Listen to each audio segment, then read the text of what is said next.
அஸ்ஸலாமு அலைக்கும் வரஹ்மத்துல்லாஹி வபரகாத்துஹு. இன்னைக்கு நம்ம ருசியா எல்லாரும் விரும்பி சாப்பிடுற மாதிரி பீட்ரூட் வச்சு குழம்பு எப்படி செய்யறதுன்னு பார்க்கலாம். பீட்ரூட்டே பிடிக்காதுன்னு வேண்டான்னு சொல்லக்கூடிய குழந்தைங்க கூட இதை விரும்பி சாப்பிடுவாங்க. இது நிஜமா பீட்ரூட் குழம்பான்னு குழந்தைங்க கேட்பாங்க. அந்த அளவுக்கு இது டேஸ்டா இருக்குங்க, சூப்பராகவும் இருக்கும். இப்போ வாங்க பீட்ரூட் குழம்பு எப்படி செய்யறதுன்னு பார்த்துடலாம்.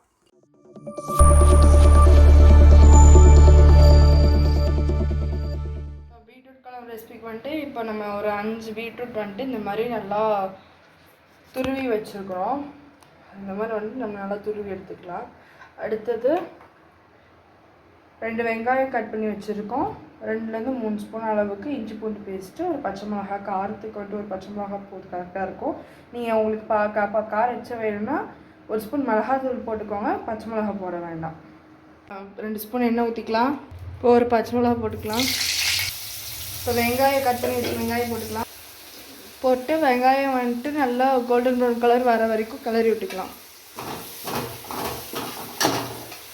கோல்டன் ப்ரௌன் கலர் வதங்கிருச்சு. பட் நம்ம புதினா தலை போட்டு கிளறி விட்டுக்கலாம். இப்போ எடுத்து இஞ்சி பூண்டு பேஸ்ட் போட்டுக்கலாம். துருவி வச்ச பீட்ரூட்டு கப்பு சுப்பு நம்ம அமைதியாக உட்காந்துட்டு இருந்தாங்க. இப்போ அவங்கள தூக்கி நம்ம உள்ளே போட்டுக்கலாம்.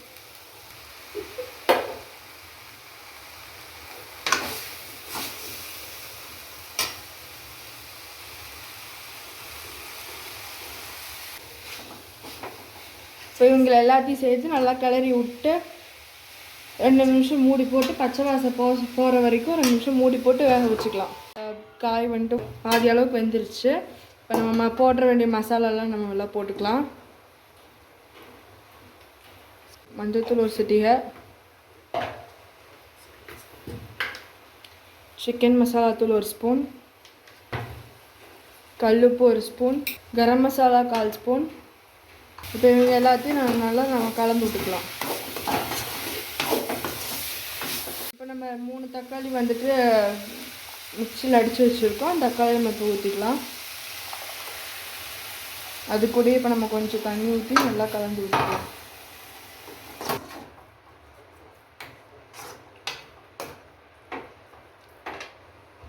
நல்லா பீட்ரூட் பச்சை வாசம் போகிற அளவுக்கு நல்லா கொதிச்சு வந்துருச்சு. இப்போ நம்ம அடுத்து மூடி தேங்காய் அடித்து வச்சுருக்கிறோம்.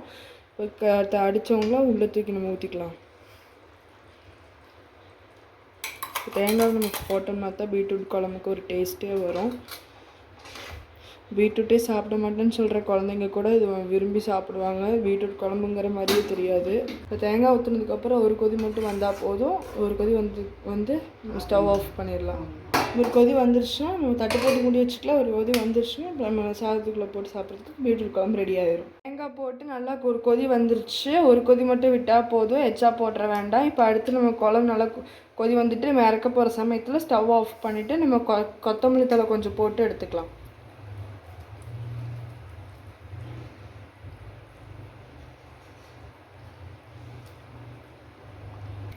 இப்போ இது சாதத்து கூட சாப்பிட்றதுக்கு ரெடி ஆயிடுச்சு. இப்போ நம்ம பீட்ரூட் குழம்பு வந்துட்டு நம்ம ரெடி பண்ணிட்டோம். அதுக்கு இப்போ நம்ம வந்துட்டு வெள்ளை சாப்பாடு போட்டு சாப்பிட போகிறோம். வெள்ளை சாப்பாடு கூட இந்த பீட்ரூட் குழம்பு சூப்பராக இருக்கும். சாதத்துக்கு வந்துட்டு இப்போ நம்ம பீட்ரூட் குழம்பு வச்சு சாப்பிட போகிறோம். பீட்ரூட் குழம்பு வந்துட்டு சாதத்துக்கு மட்டும் கிடையாது, தோசை, இட்லி, டிஃபன் ஐட்டம்ஸுக்கு வந்துட்டு சூப்பராக இருக்கும். இந்த மாதிரி பீட்ரூட் குழம்பு இதில் வீடியோவில் சொன்ன மாதிரியே எல்லாமே ஒரு வீடியோ ஸ்கிப் பண்ணாமல் பார்த்து வீடியோவில் சொன்ன மாதிரியே எல்லாமே கரெக்டாக சேர்த்து செய்யுங்க. மதியானம் லஞ்சு சாதத்துக்கு பீட்ரூட் குழம்பு தான் வந்துட்டு நாங்கள் செஞ்சுருக்கோம், சாப்பிட போகிறோம். அதுக்கு வந்து தொட்டுக்கிறதுக்கு அரிசி வடகம் வந்துட்டு எடுத்துருக்கோம். இந்த அரிசி வடை வந்துட்டு வீட்லேயே செஞ்சது தான். அந்த ரெசிபி எப்படி செய்கிறது அப்படிங்கிறத நான் இன்னொரு வீடியோவில் அப்லோட் பண்ணுறேன். இந்த பீட்ரூட் குழம்பு வந்துட்டு உடலில் பிளட் இல்லை, பிளட் செக்ரீஷன் தேவைப்படுது அப்படின்னு நினைக்கிறவங்க கூட இந்த குழம்பு அடிக்கடி செஞ்சு சாப்பிடலாம். பீட்ரூட்டை பொரியலாக செஞ்சு கொடுத்தா குழந்தைங்க விரும்பி சாப்பிட மாட்டாங்க. இந்த மாதிரி குழம்பாக செஞ்சு கொடுக்கும்போது நல்லா விரும்பி சாப்பிடுவாங்க. அவங்களே செஞ்சு தர சொல்லி கேட்பாங்க. இவ்வளோ டேஸ்ட்டான ஹெல்த்தியான ரெசிபியும் கூட. இந்த ரெசிபி எப்படி இருந்துச்சு அப்படிங்கிறத செஞ்சு பார்த்து கமெண்ட்டில் சொல்லுங்கள். இந்த வீடியோ பிடிச்சிருந்தா லைக் பண்ணுங்கள், ஷேர் பண்ணுங்கள், சப்ஸ்கிரைப் பண்ணுங்கள். தேங்க்ஸ் ஃபார் வாட்சிங். அஸ்ஸலாமு அலைக்கும் வரஹ்மத்துல்லாஹி வபரகாத்துஹு.